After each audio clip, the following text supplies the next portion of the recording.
E vamos falar de câncer, né? A gente vai falar sobre câncer de pulmão, mas câncer para mim sempre foi um pouco Eu já perguntei para várias pessoas o que é o câncer, por que ele acontece, por que a impressão que a gente tem que parece que cada vez gente mais nova tá tendo câncer, ou só porque é diagnosticado, eu não sei. O que é o câncer, como ele acontece, é passado de pai para filho, de mãe para filho, e tá acontecendo cada vez mais e em gente mais jovem, ou é só uma impressão? Quem começa? E aí, para o ímpar? Começa, Gustavo. Então vamos lá. Os mais velhos. Isso, Gustavo. Então tá bom. Bom, o câncer é um crescimento desordenado de células anormais que por algum erro no seu material genético ou acumulado por várias mutações adquiridas com exposição ao cigarro, à poluição, a agentes carcinógenos do trabalho, essas células em algum momento perdem o controle da sua replicação normal e começam a se multiplicar desordenadamente e, mais do que isso, a corromper a arquitetura do órgão onde ela se instala, invadir outros órgãos, a disseminar outras células tumorais através de corrente sanguínea, linfáticos, e isso, claro, impondo um prejuízo não só da função daquele órgão onde ela se originou, mas daqueles outros onde essas células eventualmente podem se instalar na forma de metástases. Isso é o câncer de uma forma simplificada. Quer dizer que no nosso organismo tem uma informação para as células se multiplicarem, mas não desse jeito. É isso? Para ela parar em algum ponto? Normalmente, quando você tem no crescimento embrionário, quando as células têm uma propriedade que é chamada de inibição de contato. Tá. Então, você está formando o nariz do embrião. Quando uma célula toca na outra, ela para de se multiplicar. Isso é o normal. Isso é o normal, por isso que nós temos formas harmoniosas, não é? Na célula tumoral isso não acontece. Você tem a desregulação genética, a qual o Gustavo se referiu, e essas células não têm essa inibição de contato. Então, você pega uma placa com um meio de cultura e você põe células normais, elas crescem e formam uma camada. Sei.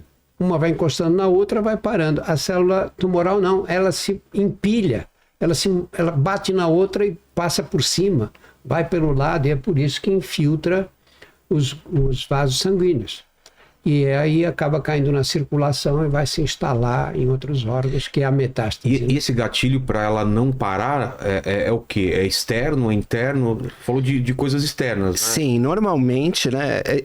Existem várias influências genéticas que podem ser tanto ambientais quanto próprias do indivíduo ou herdadas, né? Mas essas alterações, elas são em genes ou que regulam a multiplicação ou que determinariam a morte programada daquela célula. Toda célula, assim como tem uma instrução para nascer, tem uma instrução para morrer. Existe a programação da morte celular e muitas vezes as células perdem isso. E mais do que isso, elas começam a induzir a formação de novos vasos para alimentar aquele tumor que está em crescimento. Elas também modificam a arquitetura do órgão em volta delas para ter mais sustentação, e elas também se alteram de uma maneira a serem menos reconhecidas pelo sistema imunológico, que de certa forma é uma das primeiras barreiras a conter uma célula anormal que expressa proteínas anormais ou que tem um comportamento anormal. Então elas não só garantem um ambiente de crescimento, invasão, como também elas enganam os nossos mecanismos próprios, nativos, para conter alguma proliferação anormal de célula tumoral. E essa impressão de que pessoas mais novas estão com câncer é errada ou está acontecendo? É verdadeira, para vários tipos de tumores. Porque eu queria só acrescentar uma coisa aqui, que a célula passa por esse processo que o Gustavo descreveu tão bem. Mas a gente não pode esquecer que essas células são células... Quase derrubei aqui, desculpa. A gente não pode esquecer que essas células são células nossas. Não é uma célula alienígena que vem de fora, que a gente adquiriu. Não. Você tem um câncer de estômago. A célula maligna, que tem essas características que o Gustavo descreveu, são células nossas, são as células do estômago da pessoa. Matando a gente? Criando um mecanismo que pode levar à morte. E a dificuldade do tratamento do câncer qual é? É de que você vai lutar contra suas células. E como você lutar contra as células certas, né? E não destruir as outras, não acabar com as outras. Exato. Né? Essa é a dificuldade maior. E por que pessoas mais jovens? Porque quando a gente era criança, a gente ouvia pessoas com câncer, pessoas mais idosas. E hoje, pô, tem amigos meus, amigas minhas com 20 e poucos anos, com câncer, 30. O que está acontecendo? Olha, você sabe que eu trabalhei no Hospital do Câncer de São Paulo por 20 anos. E eu lembro perfeitamente de um dia o pessoal que fazia o ambulatório do serviço de câncer de mama tinha uma paciente lá que tinha 30 anos com câncer de mama. Foi todo mundo ver essa paciente, porque era uma coisa era incomum. Muito incomum. Hoje nós temos meninas de 20 e poucos anos com câncer de mama. Câncer de intestino, você não via em mulheres e homens com menos de 50 anos. Na verdade, era raríssimo. Agora você vê com 30 e poucos anos. Né? A gente não sabe muito bem explicar o que está acontecendo ainda. Por quê? Porque qual é a razão para você ter tumores cada vez em fases mais precoces da vida? Alimentação, né? pode Tem várias teorias. Tem várias teorias. Os ultraprocessados, a poluição, mas nada explica com clareza. Isso ainda é um campo aberto na medicina, não é? Ou nenhuma dessas explicações isoladamente responde a um problema tão complexo. Uma soma delas, muito provavelmente a interação, ambiente, poluição, aditivos de ultraprocessados, algumas exposições no trabalho, tudo isso muitas vezes tem interação com alterações genéticas que a pessoa pode carregar e não serem suficientes sozinhas para desencadear o surgimento ou a perpetuação no tumor.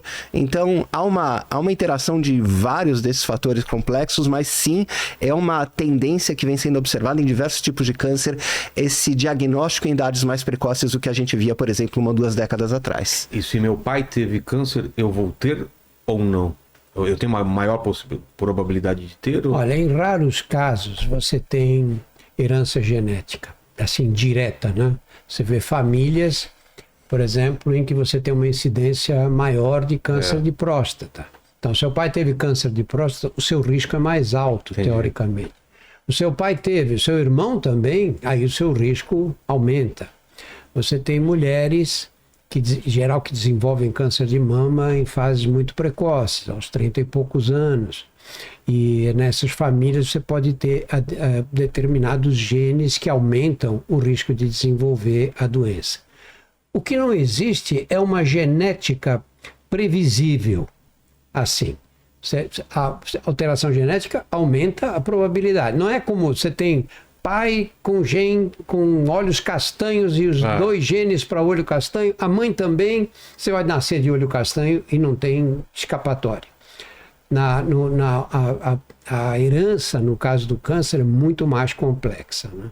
E mesmo os médicos, os geneticistas que trabalham diretamente com a identificação desses genes, têm dificuldade de estabelecer uma relação de causa e efeito, né? Entendi.